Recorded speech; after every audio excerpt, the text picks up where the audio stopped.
আমি সজীব ওয়াজেদ জয় বলছি। আপনারা জানেন এই গত কয়েক সপ্তাহ ধরে আমাদের বাংলাদেশের যে গন্ডগোল সংকট চলছে,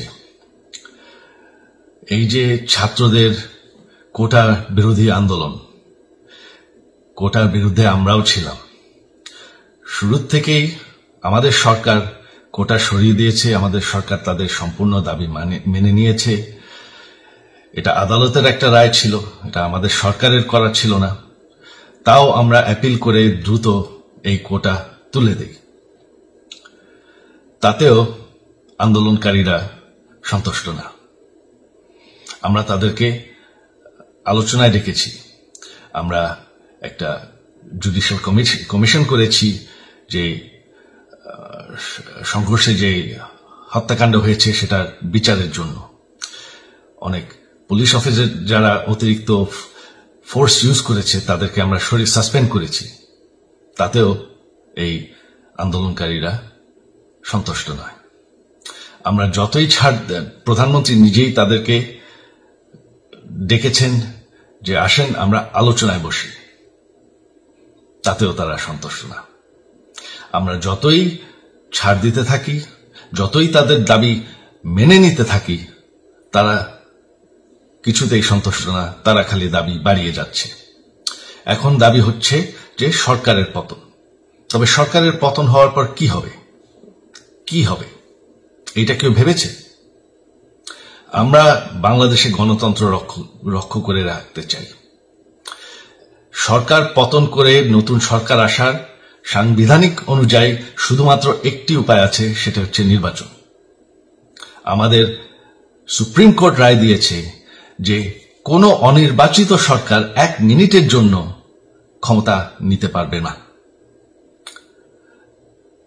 তো তাদের এই নির্বাচনের দাবিও যদি আমরা মেনে নেই, তো তারা তো এই পর্যন্ত কোনো দাবি, আমরা যত দাবিতেই রাজি হয়েছি তারা তাদের দাবি বেরিয়ে যাচ্ছে। তার মানে কি, আমরা যদি এখন এই নির্বাচন সরকার পতনের দাবিও মেনে নেই, তারা তখন দাবি করবে যে না, এই সরকারের আন্ডারে নির্বাচন, এই নির্বাচন আমরা মানব না। তখন কি হবে এটা কেউ ভেবেছে? জানি আমাদের সেই সুশীল সমাজ আবার আলোচনা করছে সেই তত্ত্বাবধায়ক সরকারের অভিজ্ঞতা তো আমাদের আছে। আপনারা ভুলে গেছেন সেই তত্ত্বাবধায়ক সরকারকে নষ্ট করে দেওয়া হয়েছিল বিএনপির আমলে ইলেকশন রিগ করার জন্য। তারপর যখন আরেক তত্ত্বাবধায়ক সরকার আসলো, দেশের কি অবস্থা হয়েছিল।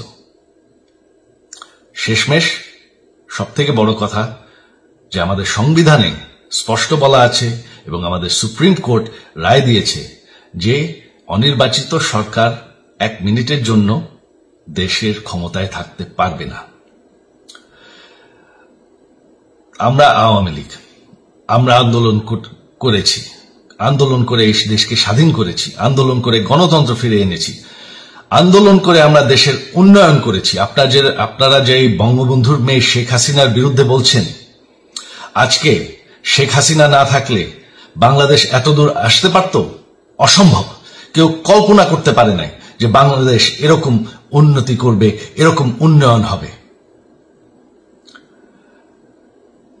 ঠিক আছে, শেখ হাসিনার পর আপনাদের কি হবে সেটা আমারও চিন্তার বিষয় না, আমার পরিবারের আর চিন্তার বিষয় না, আপনারা বুঝবেন। তবে এইভাবে সংঘর্ষ করে, হত্যাকাণ্ড করে ক্ষমতা দখল করা যাবে না। এটা আর আন্দোলন না। যখন পুলিশ হত্যা করা হচ্ছে, নিরীহ মানুষের উপর হত্যাকাণ্ড চলছে, মানুষের বাসায় আগুন দেওয়া হচ্ছে, জার্নালিস্টদেরকে হত্যা করা হচ্ছে, এটা হয়ে গেছে সন্ত্রাস। আর সন্ত্রাস মোকাবেলা শুধুমাত্র একটি ভাবে করা যায়। আমার অনুরোধ, আমাদের ল এনফোর্সমেন্ট, আমরা অনেক ধৈর্য দিয়েছি আর ধরেছি, তবে এখন আর এটা সহ্য করা যাবে না।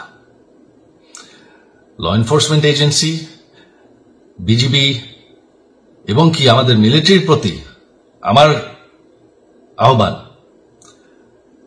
যে আপনাদের দায়িত্ব হচ্ছে আমাদের দেশের মানুষকে নিরাপদ রাখা। এবং আমাদের দেশকে নিরাপদ রাখা, আমাদের দেশের সংবিধানকে নিরাপদ রাখা, সংবিধানকে রক্ষা করা।